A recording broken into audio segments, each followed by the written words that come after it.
Во вторник предлог составот на идната влада и незината програма за работа ќе бидат доставени до собранието. Мандатарот Христијан Мицкоски денеска потврди дека финишираат внатрепартиските и меѓукоалицијските преговори за кадровските решенија. В недела пред Централниот и извршниот комитет на ВМРО ДПМН ќе се најде списокот на идни министри кои се предложени од Твоја Македонија, победничката коалиција на мајските парламентарни избори. Очекувам извршниот и Централниот комитет да се произнесат и доколку тоа произнесување е успешно и позитивно, да бидат соопштени на јавност. Официјалниот список на идната влада, заедно со програмата на работа на идната влада, ќе бидат доставени во вторник на 18 во Македонското собрание. Поддршката од дел од пратениците на коалицијата предводена од ДУИ за измените на Законот за организација и работа на органите на државната управа, со кој се зголеми бројот на министерства од 16 на 20, според мандатарот не значи дека партијата на Ахмети си купила место во владеачкото мнозинство составено од ВМРО ДПМН, коалицијата Вреди и Знам. Во македонскиот парламент во опозиција ќе биде коалицијата така наречен Европски фронт, коалицијата, како се нарекуваше Европска иднина, предводена од СДСМ и политичката партија Левица. Како ги коментирате изјавите на министерот за правда Крина Ролува? И со тоа ќе биде реализирано и второто ветување кое што го дадовме пред изборите. Првото ветување беше реорганизација на составот на владата, второто ветување е ДУИ во опозиција, третото ветување 400 до 450 милиони евра инвестиција во производство на електрична енергија од обновливи извори, која што ќе види македонската јавност на 25 јуни. И така натаму ќе одиме. Мицкоски не отстапува од позицијата дека неговата партија, а со тоа и идната влада ќе прифати деблокада на евроинтеграциите преку, како што го нарече, нечи диктат, мислејќи на условот за вметнување на бугарите во уставот.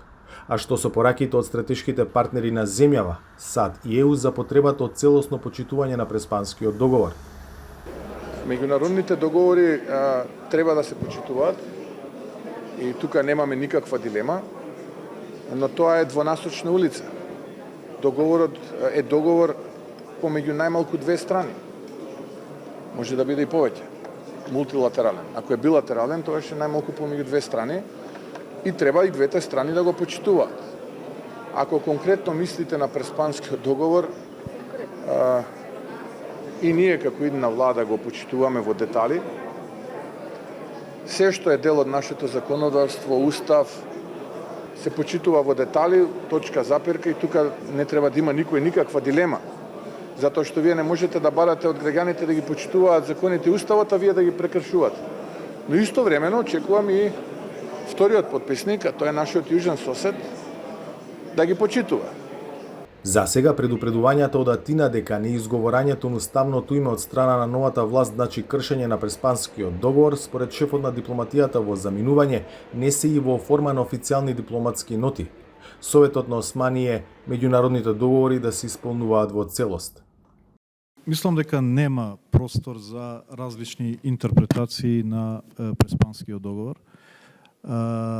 Дури, ќе кажам прво по однос на придавката, гледам и соопштенија од официјални институции во државата, каде што председателката се именува македонската председателка, во официјално соопштение на председателството. Согласно Преспанскиот договор, придавката македонски може да се користи само во етнички контекст, не во државен. Значи, се што е македонски се однесува на македонската етничка заедница. И од тука мислам дека треба да се почитуваат тие одредби, бидејќи отвараат нови прашања. Исто е и по однос на името на државата. И мислам дека најкоректниот однос е да се каже ние можеби имавме разлики, но тоа е реалност. Ако имаат начин да ја сменат реалноста, нека повела, тоа е демократски процес. Меѓутоа, додека него ја сменат реалноста, таа треба да се почитува. А таа реалност е дека уставното име на земјава под кое таа е примена во НАТО и под кое ги почна пристапните преговори е Република Северна Македонија. За Гласот на Америка, од Скопје, Владимир Мирчевски.